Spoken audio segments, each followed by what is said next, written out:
Boa tarde a todos que estudam no ensino à distância e a paz do Senhor. O meu nome é Saulo Soares e estaremos em 6 encontros com o Antigo Testamento 1. Vamos abrir nossas Bíblias no livro aos Provérbios, no livro de Provérbios, capítulo 9, versículo 9. Repetindo, Provérbios 9 e 9. Que diz assim: dá instrução ao sábio e ele se fará mais sábio, ensina ao justo e ele crescerá em entendimento. Curvemos nossas cabeças. Pai Santo que estás nos céus, queremos te agradecer a oportunidade de estar aqui também, juntamente com todos os teus servos que estudam nesta escola. Queremos te pedir, Senhor, uma bênção especial para todos, como também uma bênção especial para o pastor presidente, com toda a direção da igreja, como também a direção da escola, na pessoa da doutora Ana Cláudia. Nos ajude nesta tarde. Te agradecemos em nome de Jesus. Tatiane, por favor. Boa tarde, sejam bem-vindos a essa retomada de aula. Dessa vez vai ser um pouquinho diferente. O professor vai fazer pequenas pausas para vocês mandarem as dúvidas. Mas não se preocupem, todas as dúvidas, na medida do possível, vão ser lidas. E podemos dar início à aula.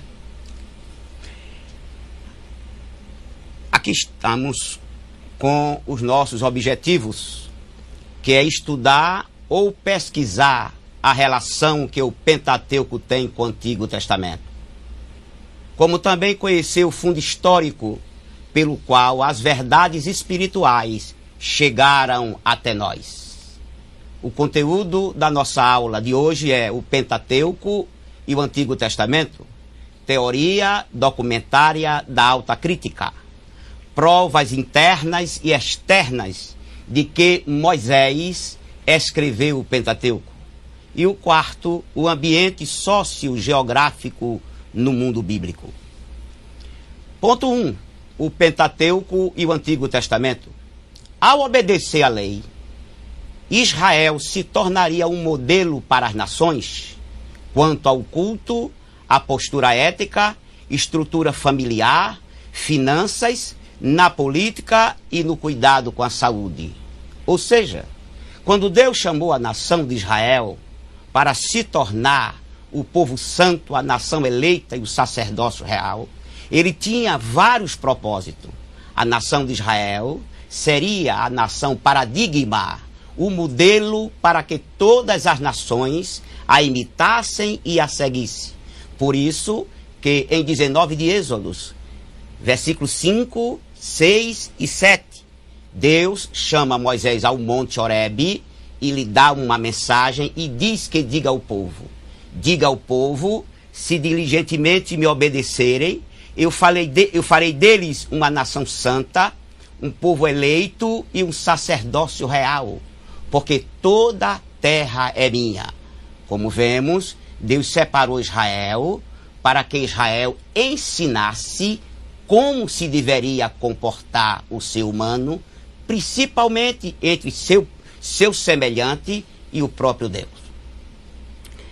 Portanto, Israel foi escolhido para ser o povo possuidor da palavra de Deus, ser testemunha do Deus vivo e ser o povo pelo qual viria o Salvador do homem, como diz Suana na página 20. Assim, Israel teria em suas mãos a palavra de Deus. Deus ensinaria e Moisés escreveria toda a vontade de Deus para que o povo obedecesse e pudesse seguir aquilo que Deus desejaria dele. Uma outra coisa que o povo teria que ter é dar testemunho do Deus vivo.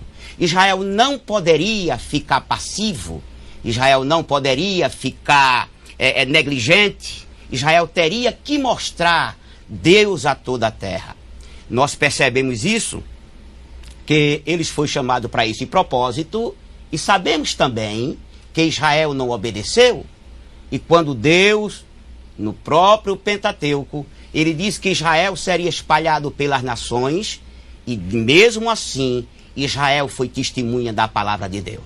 Nós vemos isso quando nas festas da Páscoa, como revela o Novo Testamento, as nações vinham, prosélitos de todos os povos, vinham a Jerusalém para adorar a Jeová. Se o povo não falou como Deus pediu, o povo falou quando foi levado cativo para entre as nações. Como também o povo deveria ser a nação pela qual viria o Salvador do homem.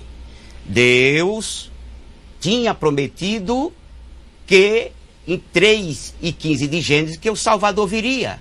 Assim, ele formou a nação de Israel para que de Israel ele escolhesse entre as tribos e das tribos alguém pelo qual viria o Salvador.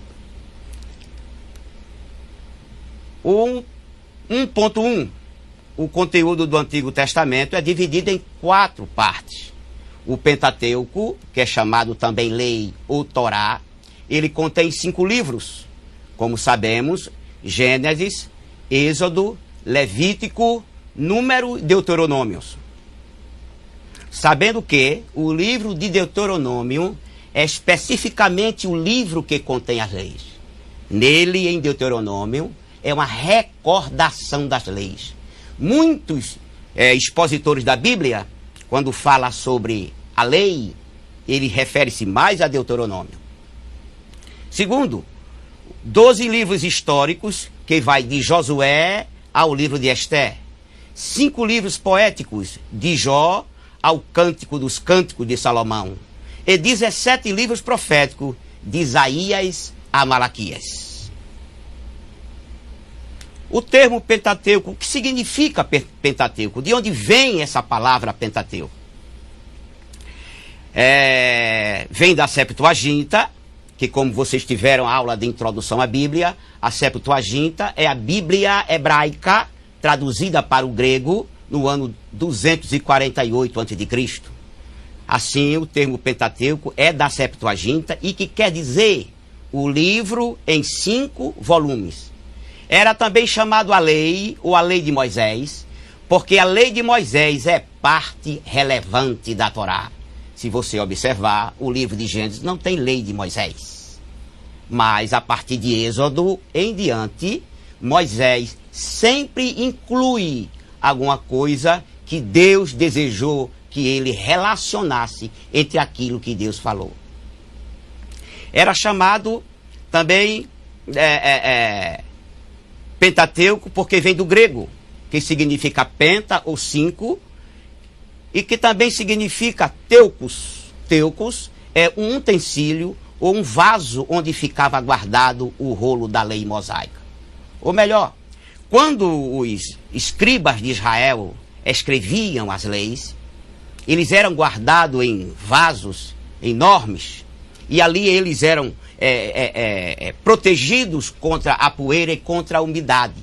E esses vasos eram chamados teucos, esses utensílios. Daí, 5 livros no vaso, Pentateucos.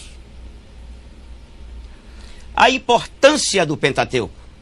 A Torá era a constituição de Israel. Ora, todas as nações do mundo têm que ter a sua lei, a sua constituição, pela qual essa nação deve ser regida.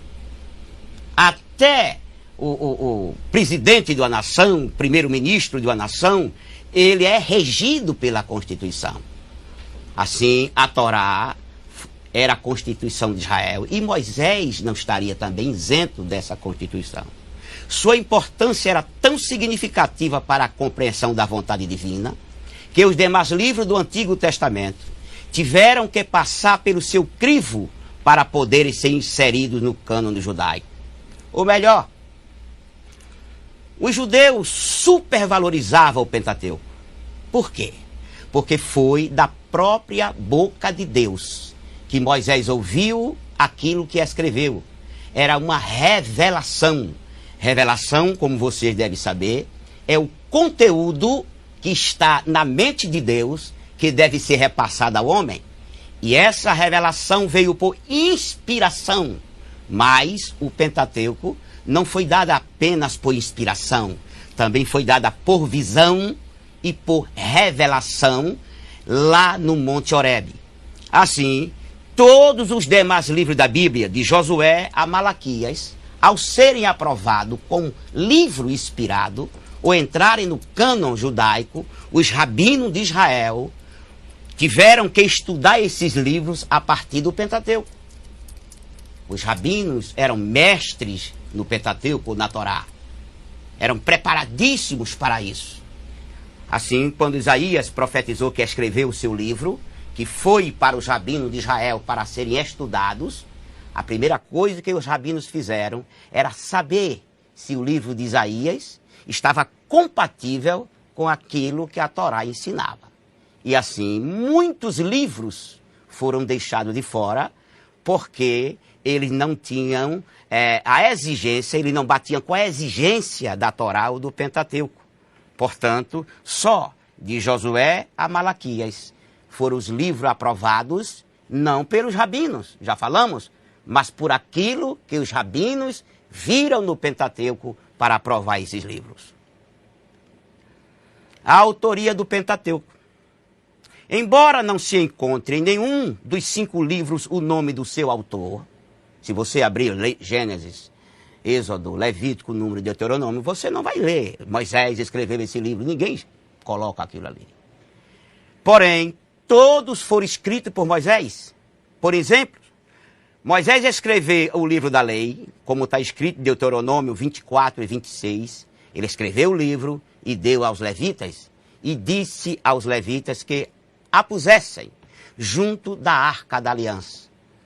Foi Josué quem escreveu sobre a morte de Moisés e fez cópias da lei. Josué, capítulo 8, versículo 30 a 32.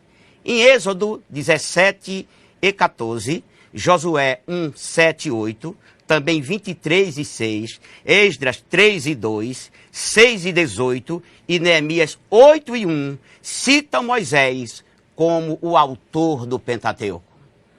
Assim, muitos outros livros do Antigo Testamento têm Moisés, citam Moisés como o autor dos primeiros 5 livros da Bíblia. Portanto, Moisés é quem melhor se adequa como escritor do Pentateuco.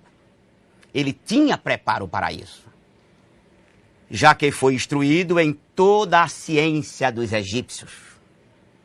Quando olhamos para o povo que saiu do Egito, mesmo que Arão tivesse instrução, a Bíblia não relata sobre isso, mas diz que Moisés foi instruído em toda a ciência dos egípcios. E observe que não diz isso no Antigo Testamento. Diz isso no livro de Atos, capítulo 7, versículo 22, quando Estevão, diante dos sumos sacerdotes, ele dá testemunho da palavra de Deus e diz que Moisés lá no monte recebeu da boca de Deus aquilo que ele escreveu e falou. Assim também Moisés foi testemunha dos acontecimentos do Êxodo e da peregrinação no deserto. Outra coisa, Moisés tinha acesso às genealogias. O que significa isso? Todo hebreu, ao nascer, eles eram registrados de que tribo era, de que família era, filho de quem, para quê? Para a posteridade, os seus descendentes saberem toda a linhagem genealógica dele, de onde ele veio. E as tradições orais escritas do seu povo, ou melhor, Moisés tinha acesso às genealogias, sabia quem era quem, de onde veio quem, e às tradições orais. O que era a tradição oral? É sabido que a escrita deve ter acontecido no final do 3º milênio antes de Cristo. E de Adão para frente, como é que se ficou sabendo disso se não tinha nenhum tipo de escrita? Acredita-se que foi a tradição oral. As pessoas passavam de pai para filho aquela história. Alguém pode até perguntar assim, mas professor, é complicado? Alguém pode esquecer o assunto? Eu digo a você que não é complicado e alguém não pode esquecer o assunto. Porque hoje, por causa da tecnologia, até que alguém se perde porque quer colocar, documentar alguma coisa em algo. Mas lá, no passado, as pessoas tinham a mente como seu arquivo. Eles faziam questão de falar isso. Por exemplo, o meu pai, se fosse vivo, tinha 120 anos de idade. No interior em que nasci, meu pai era chamado contador de história. Meu pai poderia repetir a história 20 vezes, sem alterar, nem diminuir nenhum assunto. Estou falando de agora. Você imagine um assunto há 4.000 anos atrás, há 5.000 anos atrás, como era repetido. Agora, quando Moisés escreveu, certamente ele recebeu a revelação de Deus para o aperfeiçoamento da mensagem que ele ia escrever, como falou Estevão no capítulo Atos, como vimos de Atos dos Apóstolos, capítulo 7, versículo 1 em diante, como vimos agora há pouco. Uma outra coisa, Moisés teve tempo de escrever o Pentateuco? Teve. Os 40 anos de peregrinações no deserto lhe deram tempo para meditar e escrever. Assim, podemos crer com toda certeza que Moisés conhecia as histórias que estava escrevendo. Mas quando Deus chamou ele para lhe dar a revelação, tudo aquilo que Moisés sabia pela tradição oral foi melhorado, aperfeiçoado, porque agora era a inspiração, a palavra de Deus que ele estava dizendo. Tem alguma pergunta, irmã? Sou do Polo de Palmares, o presbítero Carlos Antônio. O termo versão dos 70 tem algo a ver com o termo Septuaginta? A paz do Senhor, meu querido. Com certeza, a versão dos 70 tem a ver com Septuaginta, porque Septuaginta significa justamente 70. Tem uma outra pergunta? Não, não temos nenhuma outra dúvida. Tá bem. Aqui nós estamos vendo também que os escritores do Novo Testamento, eles criam que Moisés escreveu o Pentateuco. Para os escritores do Novo Testamento, ler Moisés era ler a Torá, como está escrito em 2 de Coríntios, capítulo 3, e versículo 15, que diz: e até hoje, quando Moisés é lido, o véu está posto sobre o coração deles. O que Paulo está escrevendo é que nas igrejas de Corinto, nas igrejas ainda criança, não se lia apenas as epístolas de Paulo, nem Tiago, nem João, nem os evangelhos. Os livros do Antigo Testamento eram lidos, muitas vezes, para corroborar, para comprovar que aquilo que está escrito nos evangelhos, que aquilo que as cartas paulinas e de Tiago, Pedro, João, Judas, aquilo que estava escrito ali está comprovado no Antigo Testamento. Mas Paulo está dizendo ao povo, à igreja de Corinto, que lá na sinagoga, quando se lia a lei de Moisés, mostrando a verdade daquilo que Moisés queria dizer ao povo, mostrando nas escritas os exemplos da manifestação do Messias, quando o Messias chegasse, quem era o Messias, como se deveria conhecer o Messias. Como está escrito em Deuteronômio capítulo 18, o Senhor levantará um profeta semelhante a mim, e a ele ouvireis. Moisés não precisou explicar o que era profeta, precisou apenas dizer que era semelhante a ele. Semelhante em quê? Semelhante em 3 aspectos. Por exemplo, amar a lei, ensinar a lei e odiar o pecado. Assim, quando Paulo está dizendo que os rabinos, os príncipes das sinagogas, quando lia a lei, nas sinagogas, os judeus tinham o coração coberto com véu, não entendia, não compreendia, não tinha percepção daquilo que Moisés escreveria.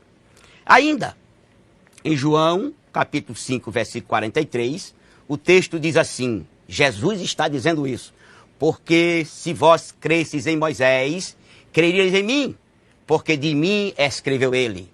Jesus está dizendo, está afirmando, que a lei foi escrita por Moisés. Para que maior testemunho que esse? Jesus falar que a lei foi escrita por Moisés. Tem alguma pergunta, irmã Tati? Uma dúvida, professor. Ponto 2. Teoria documentária da alta crítica. Há mais ou menos 2 séculos ou um pouco mais de 2 séculos, eruditos racionalistas criaram a teoria documentária da alta crítica. O que quer dizer isso? Um grupo de eruditos apelando para a razão, para o raciocínio, para entender aquilo que a Bíblia diz. Eles apelaram, começaram a criar pontos conflitantes para desmoralizar, para fazer com que a Torá, o Pentateuco, entrasse em crítica destrutiva, dizendo que Moisés não escreveu aquele livro. O propósito era simplesmente, e sempre foi, dizer que a Bíblia não é a palavra de Deus, por isso ela não tem inspiração divina. Repetindo, há 2 séculos, eruditos racionalistas criaram a teoria documentária da alta crítica, e esta diz que Moisés não é o autor do Pentateuco. A lei foi escrita em sua maior parte no tempo de Esdras, 444 a.C. Quem diz isso são os eruditos racionalistas, os homens que agem com a razão. Para eles, o documento mais antigo do Pentateuco é do tempo de Salomão. Ou melhor, para ele, o documento mais antigo do Pentateuco é o livro de Deuteronômio. E este livro, segundo os eruditos da crítica, da teoria documentária da alta crítica, é o Pentateuco. Ora, Salomão recebeu o reino em 972 a.C. Moisés deve ter escrevido o Pentateuco em 1450, mais ou menos. Quase 600 anos depois, ou antes de Salomão começar a reinar. Deuteronômio teria sido escrito pelos sacerdotes no reinado de Josias, para avivar o povo, e que Gênesis são lendas nacionais de Israel. Assim, ora eles dizem que Deuteronômio foi escrito na época de Salomão, e ora dizem que foi escrito no reino de Josias. E Gênesis, que é o livro da criação, onde tem as histórias de Abraão, de Isaac, Jacó, dos homens que viveram centenas de anos, ele diz que são lendas. Assim como todas as nações têm suas lendas, suas histórias, né, suas histórias, ele também diz que Israel também tem suas histórias com E e não história com H. Quer dizer que são lendas, utopias, que nada disso existiu. Surgiu alguma pergunta? Temos sim, professor, uma pergunta do Paulo de Palmares, auxiliar Ismael. A paz do Senhor, professor Saulo. Amém. Quando o apóstolo Paulo fala em Gálatas, capítulo 1, versículo 14, que era extremamente zeloso das tradições de seus pais, ele estava falando da lei que era lhe dado? Com certeza. Ele extremamente zeloso pela lei dos seus pais. Queremos dizer com isso, para muitos crentes que ainda não sabem, no 1º século, a igreja praticamente não abandonou as tradições judaicas, suas festas, seus cultos. Eles mantinham isso. E o zelo aqui que Paulo está dizendo não é desses cultos, é daquilo que a lei estava falando, daquilo que a lei exigia.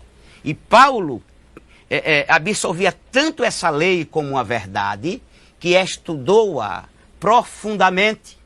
E a partir daquilo que ele leu no Antigo Testamento, ele extraiu a sua teologia, que é a teologia apologética, a defesa da fé cristã. Paulo encontrou no Antigo Testamento a resposta para o Novo Testamento. Por isso, quando nós lemos as cartas de Paulo, de uma profundidade extraordinária, quando nós vamos para o Antigo Testamento, a gente percebe que o Antigo Testamento é uma sombra daquilo que Paulo está falando. Tem uma outra pergunta? Não temos mais dúvidas. Não tem mais dúvida. Não. Ponto 3. Provas internas da autoria de Moisés. Em Êxodo 24:4, diz que Moisés escreveu todas as palavras do Senhor e depois a leu perante o povo. Primeiro, quando o povo saiu do Egito, 3 meses depois, eles acamparam-se diante do Monte Horebe.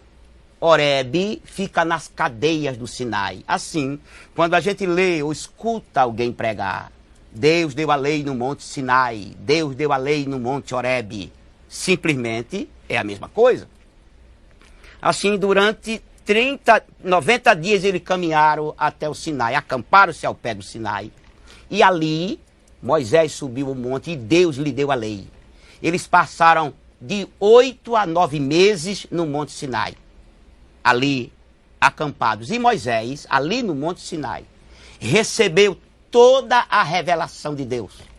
Tudo que Moisés escreveu em Êxodo, ele recebeu no Monte Sinai. Todas as leis, as visões do tabernáculo, de tudo ele colocou ali. Foi a parada ali ao pé do Monte Sinai e Moisés subiu ao monte para falar com Deus. Foi justamente isso. Por isso que Êxodo 24:4 diz que Moisés escreveu todas as palavras do Senhor e depois leu elas perante o povo.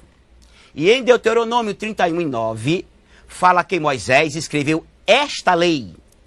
E no versículo 24 diz: tendo Moisés acabado de escrever num livro todas as palavras desta lei. Assim a gente percebe que os próprios livros de Moisés, que ele escreveu, o próprio Pentateuco, as provas internas estão dizendo que eles são da autoria de Moisés. Assim, Moisés anotou a revelação e a transmitiu para o povo. O que era anotar a revelação? Moisés via a visão de Deus, ouvia Deus falar e escrevia aquilo que Deus lhe mostrava e lhe inspirava. E depois que ele fez tudo isso, ele leu diante do povo. Por isso, Moisés anotou a revelação e a transmitiu para todo o povo. Surgiu alguma pergunta? Só um minuto, professor. Bem, várias partes do Pentateuco têm frases, nomes e costumes do Egito, indicando que o autor desses livros conhecia sua cultura e sua geografia, algo que nem Esdras, nem outro escritor que vivesse em Canaã muito tempo depois de Moisés teria. Por que colocamos isso aqui? Porque Rolfe fala isso. É por causa da teoria documentária da alta crítica. Assim, várias partes do Pentateuco têm frases, nomes e costumes do Egito, indicando que quem escreveu o Pentateuco conhecia a cultura do Egito, conhecia a geografia do Egito. Se tivesse sido escrito esses livros na época de Esdras, ou antes ou um pouco depois dele, ele não teria condição de escrever da mesma maneira que Moisés escreveu o Pentateuco. Temos aqui a dúvida do Paulo de Palmares, é o diácono Ronaldo. A Bíblia não declara que o autor do Pentateuco foi Moisés, mas sabemos que foi ele. E quanto aos livros aos Hebreus, por que não podemos afirmar que foi Paulo? Observe, você até pode afirmar, só não deve, né? Porque o livro, na carta aos Hebreus, nós temos 3 ou 4 frases que Paulo usou. Temos isso. Mas em nenhum lugar do Novo Testamento tem alguém afirmando que Paulo escreveu a carta aos Hebreus. Até parece, mas nós não podemos afirmar. Podemos apenas entender que o autor da carta aos Hebreus, ele, quando a escreveu, estava em Roma, no ano 62, na mesma época de Paulo, e escreveu justamente para a igreja em Jerusalém, onde estavam aquelas pessoas que andavam com os apóstolos de Jesus. Tem outra pergunta? Não, não temos mais dúvidas. Letra C. Pelas referências feitas a certos materiais do tabernáculo, que era onde a glória de Deus veio e ficou, tais como as peles de texugos, dos quais constituía várias partes do tabernáculo, que segundo certos eruditos, homens zelosos e pesquisadores da área, se refere às peles de um animal da região do Mar Vermelho. Ou melhor, quando o povo desceu lá do Egito em direção a Canaã, lembre-se que Deus disse, não vá pelo caminho do mar, vá pelo caminho do sul. E no caminho do sul, eles se defrontariam com o Mar Vermelho. E ali eles passaram muito tempo, como já vimos, só do Egito para o Monte Horebe, eles levaram 90 dias. E ali, durante 8 ou 9 meses, eles trabalharam e tudo aquilo que Deus falou, eles foram inspirados, pesquisaram. E as peles de texugo serviu para um propósito da construção do tabernáculo. E este animal é encontrado na região do Mar Vermelho. A onixa, usada como ingrediente de incenso, Êxodo 30, versículo 34, era da concha de um caracol da mesma região. Assim, as pessoas mergulhavam no Mar Vermelho e encontravam esse caracol, esse caramujo chamado onixa, ou onica. Eles extraíam dele um ingrediente para formar o incenso, que era para queimar diante de Deus. Assim, por esses escritos, deduz-se que quem escreveu todos esses assuntos, tanto sobre os texugos como a onixa, ele conhecia muito bem a rota do Êxodo ou a rota da peregrinação do povo de Israel. Tem alguma pergunta? Não, não temos, professor. Ponto 4. A arqueologia. Nós sabemos que a arqueologia é uma ciência. Ela não prova a Bíblia. A Bíblia não precisa que ninguém prove o que ela diz. A arqueologia comprova a Bíblia. Quem crer nas Escrituras Sagradas, baseado na arqueologia, creu mais na arqueologia do que na Escritura. Assim, se eu creio diretamente nas Escrituras Sagradas, a minha fé é nas Escrituras. Mas muitas pessoas, eles querem uma prova de que as Escrituras é verdadeira. Daí eles apelam, pregadores apelam para a arqueologia e mostram que a arqueologia tem descobertos muitas coisas que são fontes que comprovam a Bíblia. Também vale salientar que a arqueologia não foi inventada, criada pelos cristãos. Não, senhor. A arqueologia foi criada pelos ateus, pelos que creem na evolução do homem, que o homem veio de uma bactéria. E eles começaram a escavar a terra, esperando encontrar alguma coisa que provasse que houve uma evolução e que o homem veio de animais inferiores. Mas quanto mais eles cavavam e cavavam, eles encontraram materiais que apenas comprovam que a Bíblia é a palavra de Deus. Assim, a arqueologia não prova, mas confirma a historicidade do livro de Gênesis. Vemos aqui os exemplos. Por exemplo, os pormenores da tomada de Sodoma e Gomorra, como está escrito no capítulo 14 de Gênesis, quando aqueles 4 reis que vêm lá do leste, eles vêm em direção a Canaã e tem uma luta com aqueles 5 reis. Coincidem justamente com as descobertas arqueológicas. Assim, os arqueólogos descobriram que esses homens estiveram naquela localidade em Canaã, no sul de Canaã, ali na Palestina, justamente no ponto sul do Mar Morto. E nisto se incluem os nomes dos 4 reis. Quando você abre Gênesis 14, você vê luta de 4 reis contra 5. E um desses reis, um desses 4 reis, certo? Quarto de Loamé, está lá escrito, eles encontraram comprovações ou provas de que esses reis existiram. Assim, se encontraram, a Bíblia já chegou adiantada, e a arqueologia apenas comprova que a Bíblia é a palavra. Também, o movimento dos povos. O que é o movimento dos povos? O ir e o vir. Hoje, por exemplo, nós estamos em uma nação e se encarregam o governo de trazer água, eletricidade, melhorias para as cidades. Mas naquela época não. As pessoas andavam de lugar para lugar para tentar encontrar um local para fazer um povoado. Eles acampavam em beira de rios, em terras férteis. E quando eles acampavam, quando vinha uma seca, eles viam que aquele lugar não dava para acampar e se mudavam. Mas o que é que deixavam ali?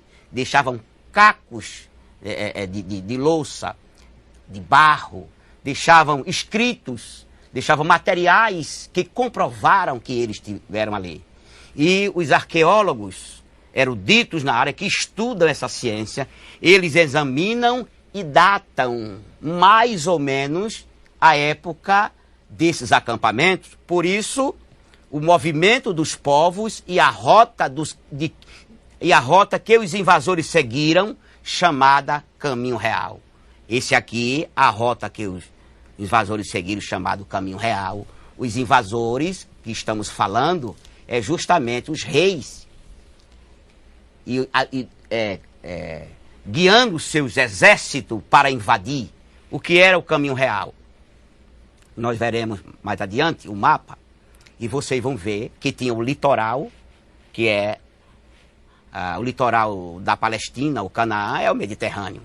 Isso havia um caminho, o caminho do litoral. Por isso que quando Deus mandou o povo sair do Egito, ele disse, não vá pelo caminho do mar, porque o caminho do mar tinha os filisteus que moravam logo pertinho. Aí disse, não vá pelo caminho do mar. Assim havia uma rota beirando o mar Mediterrâneo, é o caminho do mar. Havia também uma rota que era uma rota do litoral, que ficava às margens do Rio Jordão, que começava ali no Mar Morto, seguindo paralelo ao Rio Jordão, ia chegar lá em cima no Mar da Galileia, e mais adiante nas águas de Merom, e mais acima o Monte Sião. E havia também o Caminho Real, que era a leste da Palestina, o caminho que desviava-se e seguia ao lado da Pérea para chegar atravessando a Síria e até a Babilônia. Assim havia 3 caminhos: caminho do mar, caminho do litoral e o caminho real. Só como lembrete, alguém pode perguntar, professor, e Jesus não passou por um desses 3 caminhos quando foi falar com a mulher samaritana? Porque também existia um caminho direto. Ele passava por Sicar, entre os 2 montes Gerezim e Ebal, e seguia para a Galileia. E a gente percebe na Bíblia que o escritor diz assim, era necessário passar por Samaria, porque os judeus não tomavam esse caminho que atravessava a Samaria, porque havia problemas. Ele sempre usava o caminho do mar, o caminho do litoral, para chegar em Galileia. Mas Jesus quis tomar o caminho que passava por Samaria. Depois, no século XII a.C., a condição da região mudou. Século XII é 1200 anos antes de Cristo. E essa rota de caravanas deixou utilizada. Repetindo, a arqueologia descobriu essa rota, porque à medida que as caravanas passavam, deixava alguma coisa que comprovava que elas passavam por ali. E os arqueólogos, em suas descobertas, descobriram isso. E quando eles foram fazer as provas de que data era aquilo, era simplesmente do século XII a.C., 1200 anos antes de Cristo. Tem alguma dúvida? Temos sim, professor, algumas dúvidas. Do Pó de Garanhuns, o auxiliar Daniel Pereira. A paz do Senhor, professor. Amém. Embora a Bíblia não diga que Arão fosse instruído como foi Moisés, vemos Deus dando testemunho de Arão a Moisés, conforme Gênesis 4:14. Concluímos que Arão era um bom orador e isso não se aprende em escola secular? Muito bem. Quanto a falar bem, a ter o dom da prédica, isso é inato. Se as pessoas tiverem informações e eles serem acostumados a falar, eles começam a falar bem. Diga-se isso os repentistas. Diga-se isso os vendedores, os camelôs nas praças. Quanto a Arão, nenhum israelita era analfabeto. Todos eles sabiam ler e escrever. Eles iam para a escola, antes já tinham aprendido em casa. 5 anos, um israelita já sabia recitar a lei. 12 anos, 10 anos, conhecia muita coisa. 13 anos era considerado adulto. 14 anos era escolhido os melhores para ser discípulo de rabino. E como Arão era irmão de Moisés, e a gente lê na Bíblia, isso é um pensamento meu, a gente lê na Bíblia que quando Miriam colocou o cesto com o bebê Moisés ali no Nilo, a filha de Faraó pagou a mãe de Moisés para cuidar do menino. E deve ter sobrado um dinheirinho em casa para instruir Arão.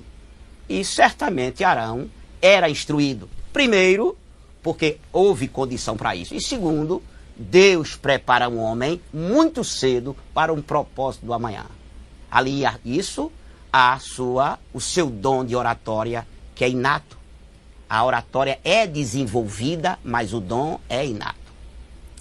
Agora do Paulo de Palmares, o presbítero Marcelo. Olho por olho, dente por dente. Sabemos que é o código talião. Entendemos que este princípio não foi revelado. O senhor pode nos falar sobre isto? E se eu estou entendendo a sua pergunta, você quer dizer que Moisés não recebeu essa revelação da parte de Deus? Essa revelação é do Código de Hammurabi. Muitas coisas que Moisés escreveu está no Código de Hammurabi. Agora deixa-me dizer uma coisa a vocês. Em todas as épocas, desde que o homem foi colocado sobre o homem para comandar, que Deus abençoa aquele que lidera. Por exemplo, se um presidente de uma nação é eleito e ele tem desejo de que a nação seja abençoada, certamente o povo de Deus que está na nação ora e Deus abençoa este povo. Também vale salientar que esses códigos de olho por olho, mão por mão, pé por pé e dente por dente, que era do Código de Hammurabi, foi incluído na lei mosaica, certamente por inspiração divina. Deus desejava que Israel fosse uma nação paradigma. E como o homem é inerentemente má, tem a tendência delinquente, claro, uns mais e outros menos, era necessário que uma lei mais forte do que essa tendência o pusesse no lugar, para assim Israel ser a nação paradigma da terra. Não temos mais. Não tem mais. Voltando aqui na letra B. Nas ruínas de Mari era uma cidade da Mesopotâmia. Nas ruínas de Mari, sobre o rio Eufrates, e de Nuzul, sobre um afluente do rio Tigre, foram encontradas tábuas de argila da época de Abraão. Observe que é o trabalho dos arqueólogos. Nelas, ou nessas tábuas de argila, se descrevem leis e costumes, tais como as que permitiam que um homem sem filhos desse a sua herança a um escravo. Gênesis 15:3. O que quer dizer esse texto aqui? É quando Abraão, entristecido, porque não era pai, nem um filho tinha saído dos seus lombos, e ele, triste, sai fora da sua tenda, e Deus pergunta: que tens? Aí ele diz: não tenho filho, e minha herança vai ser passada para o Damasceno, Eliezer, o homem de Damasco. eu vou dar toda a minha herança a ele, porque isso era uma tradição. Assim, nas tábuas que foi descobertas, tábuas eram umas pranchetas de barro, eles faziam umas tábuas de barro e escrevia com um palito, com um galho de barro.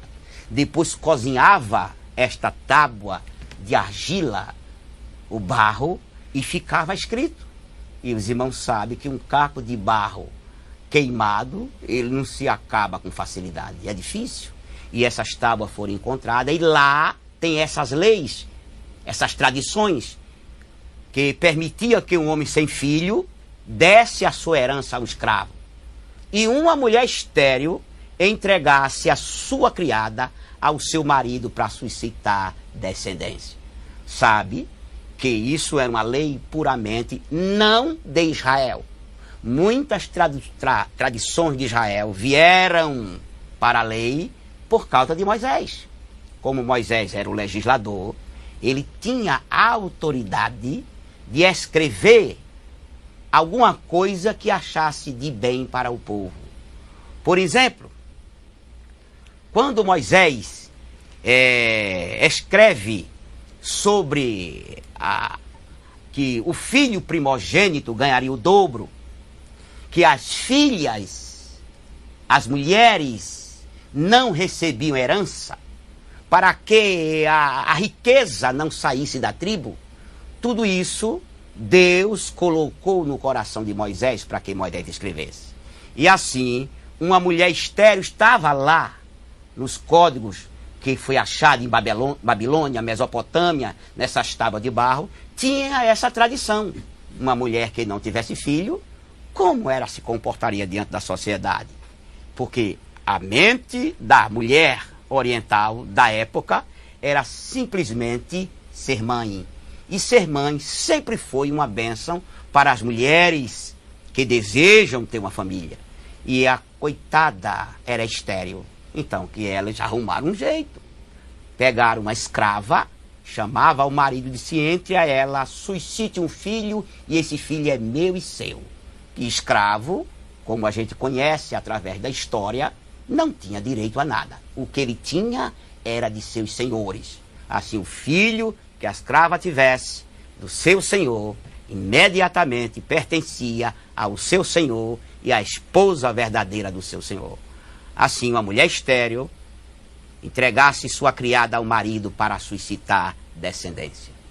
Tem alguma dúvida? Temos sim, professor do Paulo de Palmares, é o auxiliar Ismael. Professor, quando Josué não receber de Deus o legado, Deus fala para Josué no capítulo 1, versículo 8, não se aparte da tua boca o livro desta lei. Antes, medita nele dia e noite, para que tenhas cuidado de fazer, conforme tudo que nele está escrito, porque então farás prosperar o teu caminho, e então prudentemente te conduzirás. No livro Gênesis, capítulo 17, versículo 7. Ele ainda está concluindo a pergunta. Observe, irmão. O livro da lei, já mostramos todos os judeus, talvez eu não esteja entendendo a sua pergunta. Todos os judeus teriam que ser regidos pela lei. Quem era o primeiro que deveria ser regido pela lei? A liderança. Se a liderança não ser regida pela lei, como o povo pode ver? Por exemplo, o presbítero, o diácono, o pastor, o evangelista. Se sabe que a igreja aprende mais de comportamento, muito mais pela vida dessas pessoas, do que propriamente pelo que ele prega. Assim, Deus disse, não se aparte, viva esta lei, esteja consciente desta lei. Em outras palavras, essa lei vai ser lida para o povo aprender. E esta lei você vai vivê-la para o povo ver esta lei na sua vida. Se eu entendi a sua pergunta. Tem outra pergunta? Não, não temos nenhuma dúvida. Assim, queridos irmãos, nas tábuas de argila há nomes semelhantes ao de Abraão, Naor, Benjamim e outros.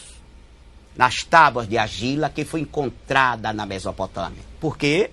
Porque Abraão morava em Ur dos Caldeus, no sul da Mesopotâmia. já na foz do rio Eufrates. E quando Deus mandou Abraão sair de Ur dos Caldeus para uma terra em que Deus lhe direcionaria, ele foi para Harã. E a família de Abraão, Naor, Terá, Abraão e outros, eram nomes semitas, eram nomes comuns. Abraão era Abrão, Naor ou Nacor eram nomes comuns. Nós conhecemos o Abraão da Bíblia, nós conhecemos o Naor da Bíblia, porque só eles com esse nome foi colocado ali. Aí existiam outros.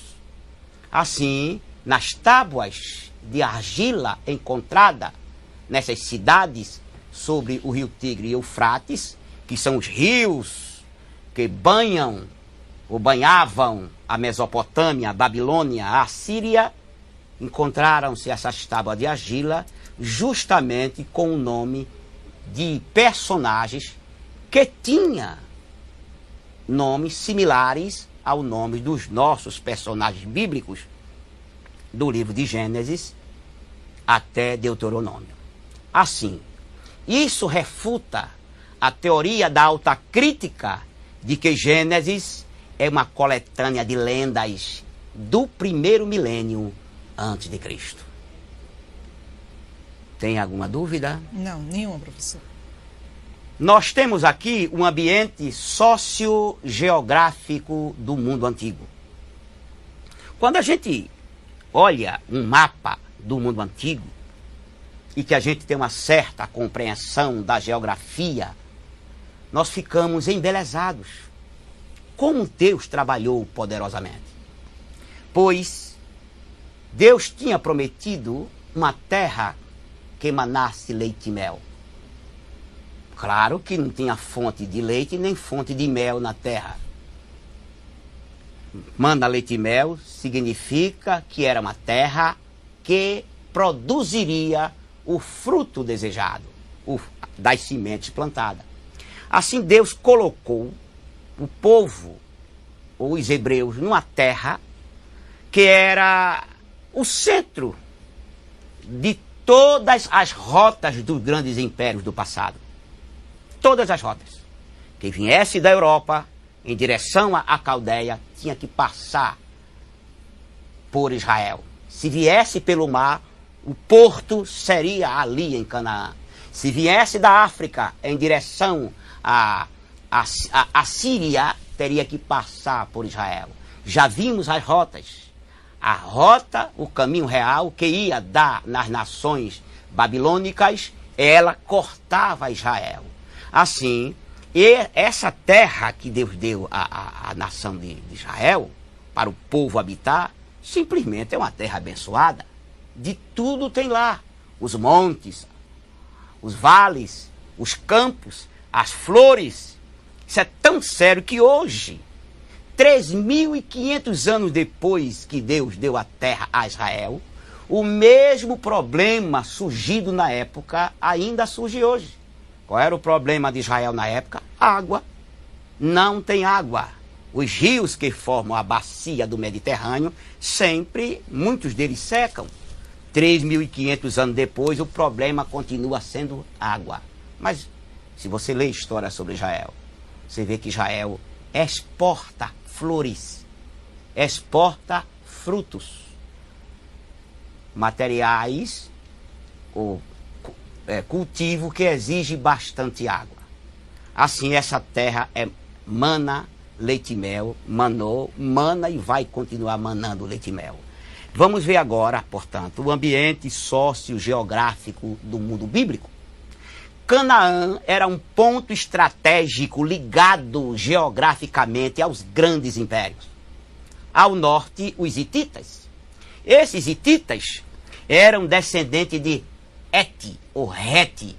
Quando você lê a tabela das nações no capítulo 10 de Gênesis, você vai ver que ali tem Het, que é uma família. Então havia os hititas, onde eles ficavam, na região que, quando Paulo evangelizou, chamava Icônio, chamava Antioquia da Psídia, chamava Derbe, Listra, lá junto da Europa. era onde ficavam os hititas. O Egito ao sudoeste. Se pegar um mapa de Israel, o norte, vamos olhar mentalmente um mapa do Brasil. No Brasil, o norte é Amazonas. Assim, ao norte do Brasil, ficaria, depois do Amazonas, ficariam os hititas. O Egito ao sudeste, o que é sudeste, Rio de Janeiro, São Paulo e ali. Assim, ao sudeste seria Paraguai.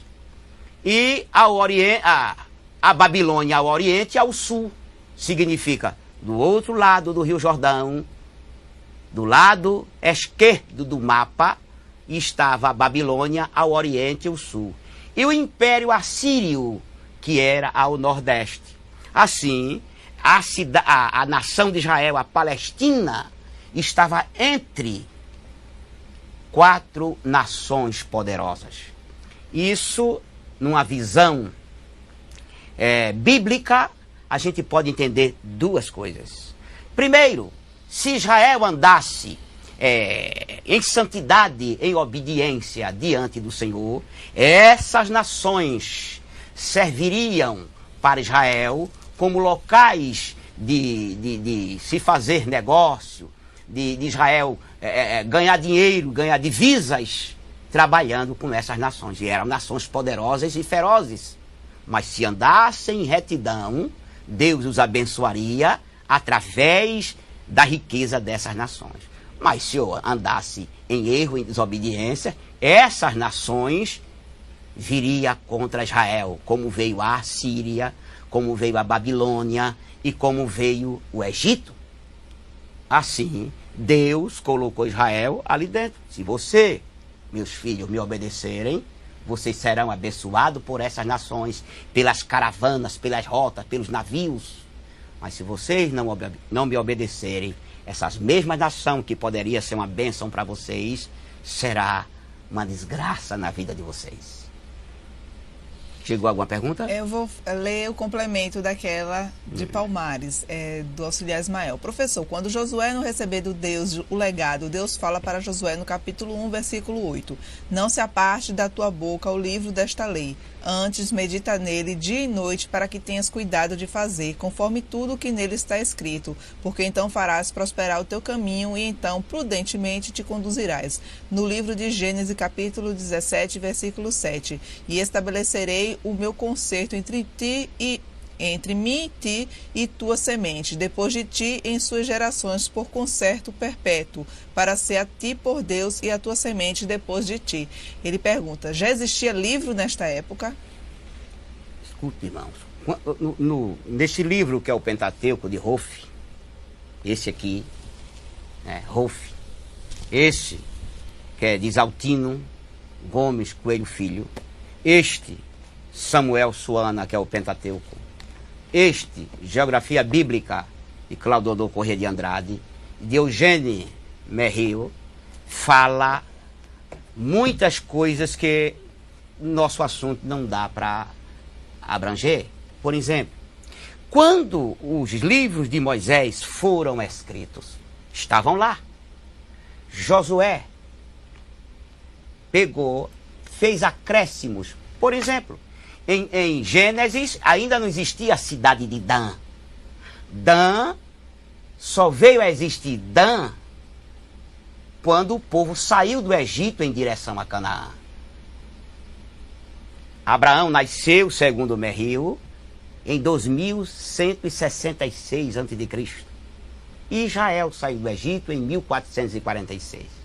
Assim, para facilitar a compreensão de locais que Israel no futuro não saberia, se foi colocado palavras arcaicas dentro do livro. Quando Josué recebeu os livros da lei, já existiam as escritas, essa foi a briga dos eruditos. Lá em Abraão, 2000 antes de Cristo, existia a escrita cuneiforme. Ou melhor, mais antes ainda, 2500 a.C., existia as escritas cuneiformes. O que era as escritas cuneiformes? É aquilo que falamos a vocês. A placa de argila mole e eles faziam com a cunha os desenhos que queriam que as pessoas entendessem no contar a história. Depois se criou a escrita. Isso foi achado pelos arqueólogos, muitos livros com vários tipos de escrita diferentes, porque as escritas não eram unificadas como não é hoje. Mas na época de Moisés já existia escrito. Moisés escreveu Gênesis, já existiu escrito. Moisés é de 1500 a.C. Acredita-se que a escrita é de 2000 a.C. Portanto, todo o conteúdo da lei foi escrito pela pena de Moisés. Por exemplo, no Egito, onde o povo de Israel ficou, onde Moisés estava, há muito se cultivava o papiro. O papiro era uma planta que se tirava uma tira dela e cortava-se em pedaços mais ou menos de 40 a 50 centímetros e se sobrepunha uma sobre a outra. Fazia tira e colocava. Depois colocava-se uma pedra em cima e eles, quando secava, cortava as arestas, as abas, polia com a pedra sabão, fabricava cola de alguns vegetais e queimava a madeira, fazia o carvão, misturava aquela tinta do carvão com a cola e usava a cola com o carvão misturado e pegava uma pena ou qualquer coisa e escrevia. A tinta era carvão com cola e o papel era a planta de papiro cortada, sobreposta e polida com a pedra sabão. Isso é o papel, podemos dizer papel entre aspas, mais antigo que se conhece. E antes do papel, eram as tábuas de argila. Assim, as escritas cuneiformes é de 2500, 2600 a.C. Se na época de Moisés, na época dos faraós, já existia as escritas. Mas qualquer coisa que os irmãos queiram falar melhor comigo, nós estamos no chat, no sábado, de 10 da manhã às 11 horas do dia, a gente conversa melhor sobre isso, tá certo? Tem alguma outra pergunta? Temos sim, professor. Do Polo de Palmares ainda, o presbítero Carlos Antônio. A paz do Senhor. Amém. Um teste científico chamado carbono 14 foi aplicado para determinar o tempo que a Bíblia tem de escrita e foi mostrado que a data de existência difere muito daquela que a arqueologia afirma sobre a Bíblia. De que forma podemos responder a essa crítica? Para a semana, nós teremos aula sobre Gênesis. Nós veremos que todos os dois lados, tanto o lado cristão como a ciência, eles têm que entender uma coisa. O cristão tem que entender que quando Moisés recebeu a revelação de Deus, Moisés escreveu apenas o que Deus lhe deu. Moisés não escreveu a Bíblia como um tratado científico. Mas apenas quero lhe adiantar que tanto a ciência quanto a Bíblia, elas batem uma com a outra. O que há contra a Bíblia dos cientistas e de muitos crentes que brigam contra a ciência é a má interpretação das Escrituras. Por exemplo, só para adiantar um pouquinho, quando Josué orou para que o sol parasse, Josué orou para que o sol parasse? Isso é uma pergunta cotidiana na sala de aula, na igreja. Aí se pergunta, Josué orou para que o sol parasse? Deus fez o que Josué pediu ou o que Josué precisava? A Igreja Católica Apostólica Romana, na época do descobrimento das Américas, Cristóvão Colombo teve problemas com a Igreja Católica justamente por causa disso. Assim, Deus não fez o que Josué pediu, Deus fez o que Josué queria, porque o sol não pode parar. Mas Deus sabia que Josué queria que o tempo continuasse para ele vencer a guerra. Assim, muitas vezes é uma falta de interpretação do texto.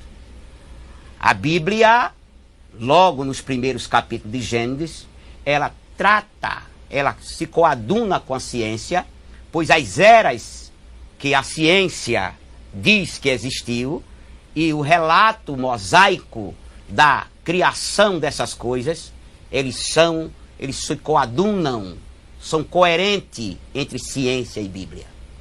Tem outra pergunta? Não temos mais dúvidas. Temos aqui a letra B. A maioria dos historiadores acha que a planície de Sinear entre os rios Tigres e Eufrates, foi berço da Suméria, a primeira civilização. Em 2800 a.C., este povo já tinha edificado grandes cidades e organizado o governo de cidades-estados. Além de utilizarem metais, aperfeiçoaram um sistema de escrito chamado cuneiforme. Observe, 2800 a.C. já aperfeiçoaram a escrita cuneiforme, escrever em forma de cunha, pegar o bloco de barro mole e trabalhar com a cunha para desenhar e escrever o que quer. Quase ao mesmo tempo, desenvolvia-se no Egito uma civilização brilhante. Assim, Suméria e Egito se desenvolveram paralelamente. Da Suméria nasceu a Babilônia, a Caldeia, e o Egito continuou com sua história, que veio a ser, depois da Suméria, a civilização mais importante. Para depois chegar a Babilônia, claro. C. A região onde se desenvolveu a primeira civilização é chamada de Fértil Crescente, pela forma de meia-lua deste território. Estende-se de forma semicircular entre o Golfo Pérsico e o Mar Mediterrâneo, até ao sul de Canaã. Ali surgiram impérios como o dos amorreus, dos babilônios, dos assírios e dos persas. Ali também habitou Abraão, o pai dos hebreus. Aqui em tela, vocês estão vendo, aqui, olha, onde é a forma de meia-lua. Observe que aqui, quando eu estou com essa setinha, isso aqui é a foz do rio Tigre e Eufrates. Observe que entre os dois rios, o rio Tigre e o rio Eufrates, está a Mesopotâmia, que aqui mais ou menos ficava a Caldeia, Babilônia, a Assíria, Síria, olha aqui, Israel, tá vendo? Aqui é o mar Mediterrâneo, a nação egípcia, aqui onde tem os afluentes, o rio Nilo, aqui a nação de Israel. Aqui é o Mar Vermelho, aqui é o Golfo de Acaba e aqui seria o Canal de Suez. Aqui, Fértil Crescente, porque tem uma forma de meia-lua. D. O território compreendido entre os rios Tigre e Eufrates chamava-se Mesopotâmia. Meso quer dizer entre. E potamos significa rios. Antes, a planície de Sinear, chamada a Babilônia, onde foi construída a Torre de Babel, chamava-se Caldeia.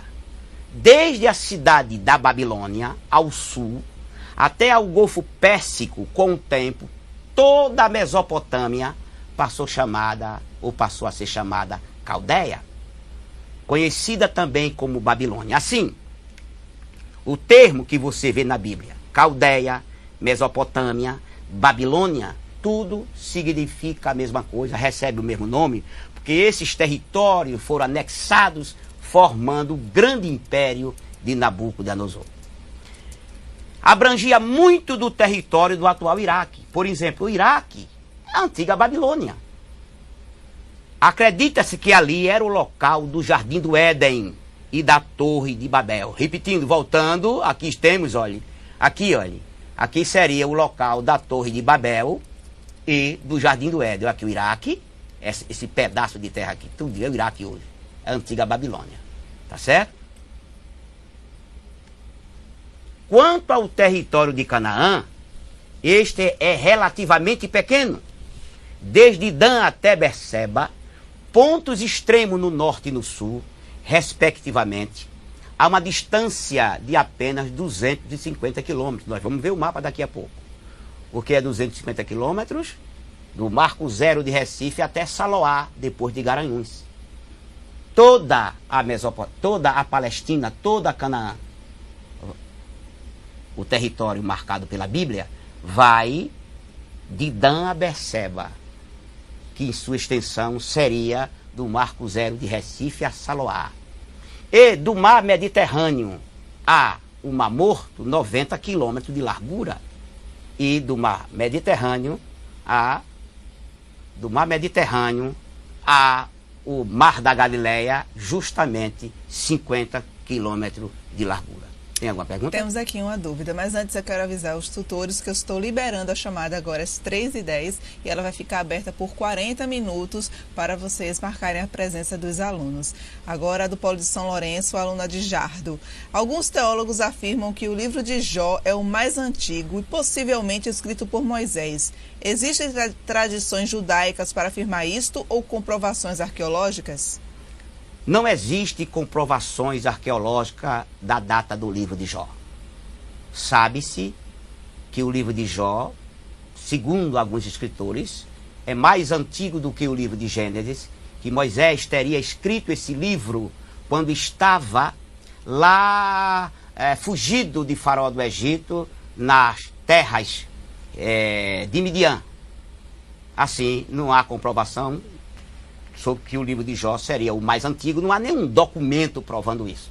Uns dizem que o livro de Jó é de 600 anos de Cristo, outros dizem de 1000 anos, outros dizem de 1400 antes de Cristo.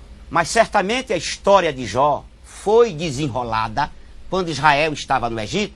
Por quê? Porque aqueles personagens que estiveram com Jó eram parentes de Abraão. Jó, Zofá, Bildade, Elifaz e Eliú, nós vamos para a Bíblia e encontramos parentes deles. Assim, acredita-se que quando se desenrolou o assunto de Jó, Israel estava no Egito. E quando Moisés saiu com o povo do Egito, ele certamente já tinha tornado pronto o livro de Jó. E ele conheceu essa história quando estava justamente nas terras de Midian, como vou mostrar daqui a pouco. Tem alguma? Tem mais uma dúvida do Polo de Petrolina, o diácono Samuel. Qual a diferença da Samaria, capital do norte, no período do reino dividido, para a Samaria citada no Novo Testamento?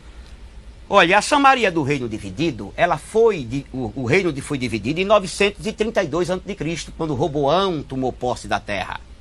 Ali em Samaria, aqui tem um gráfico aqui, você está vendo aqui o gráfico de Samaria, está vendo? Aqui, esta Samaria aqui era a capital do reino do norte. Aqui em Samaria, eles colocaram o bezerro de ouro. Samaria era na tribo de Efraim. Eles colocaram o bezerro de ouro. Era a capital do reino do norte. Mais abaixo, como você pode observar, aqui Samaria, estado, Samaria, capital. Aqui temos o Monte Gerezim e o Monte Ebal. Aqui, onde está a setinha, ficou Jesus falando com a mulher de Samaria. Mas embaixo nós temos Jericó, nós temos também Belém e outras cidades. Então a Samaria do tempo do Antigo Testamento é a mesma Samaria do Novo Testamento. Só que no Antigo Testamento ela era a capital do Reino do Norte e no Novo Testamento ela era simplesmente olhada com desdém pelos judeus. Tá certo?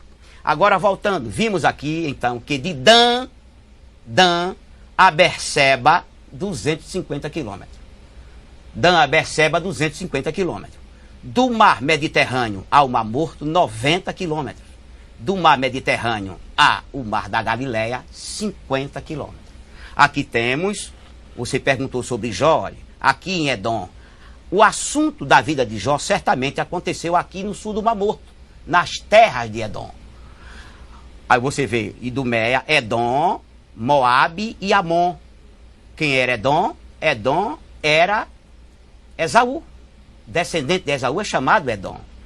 Moabitas e Amonitas são os descendentes de Ló. Portanto, a história de Jó deve ter acontecido mais ou menos por aqui. Ainda tem alguma pergunta, Tatiana? Não, nenhuma dúvida, professor. Bem, nós estamos concluindo a nossa sala de aula. Queremos dizer para os irmãos que aos sábados, de 10 da manhã até às 11 horas do dia, estamos ali para conversar com os irmãos. Se nenhum imprevisto acontecer, certamente estaremos ali para falarmos sobre nossa aula, para falar sobre nosso assunto. Esperamos que esta aula tenha tirado algumas dúvidas, mostrado a alguns irmãos algumas verdades, e para que vocês saibam que o Pentateuco é o livro, a balança fiel, que mediu, que determinou quais os livros que seriam considerados inspirado canônico pelos rabinos. Ainda quero repetir que não foi os rabinos que determinaram que Josué a Malaquias era inspirado. Foi o Pentateuco. Por isso eles teriam que ser altamente preparados dentro do Pentateuco para isso. Portanto, nós queremos ainda apresentar os livros, né? Que o nosso livro básico é o Pentateuco. Esse aqui é o livro-chave. Mas aconselho também os irmãos lerem ou terem em mãos a história de Israel no Antigo Testamento, que é de Merrill Setenei. Esse Merrill Setenei é considerado um dos escritores mais perfeccionista a respeito de datas. Por isso eu acredito que todo estudante de teologia precisa e deve ter um livro de Israel e a história do Antigo Testamento. Quero também orar com vocês, pedindo a Deus que continue abençoando os professores da Astiadeb, os alunos dos polos e os polos, a direção da Astiadeb, o pastor-presidente com todo o ministério que compõe esta igreja de Pernambuco, que Deus tem usado o nosso pastor para uma grande obra. Pedimos que todos curvem a cabeça para nós orarmos. Pai Santo que estás nos céus, queremos te agradecer a oportunidade que nos deste nesta tarde, nos ajudando, nos abençoando. Senhor, eu espero, em teu nome, que todos nós tenhamos, Senhor, aprendido alguma coisa, absorvido e guardado para usar no momento propício. Que Senhor, este canal de bênção continue. Também te peço uma bênção, Senhor, especial pela Teleporte, por Tatiane e pelo nosso amigo que fica ali tão tranquilo, que o Senhor, pelo teu Espírito Santo, possa alcançar a vida de cada um. Amém, irmã Tatiane? Ou Tatiane, fique à vontade, minha filha. Vamos agora para um pequeno intervalo e após 20 minutos retornaremos com a segunda aula. Já foi.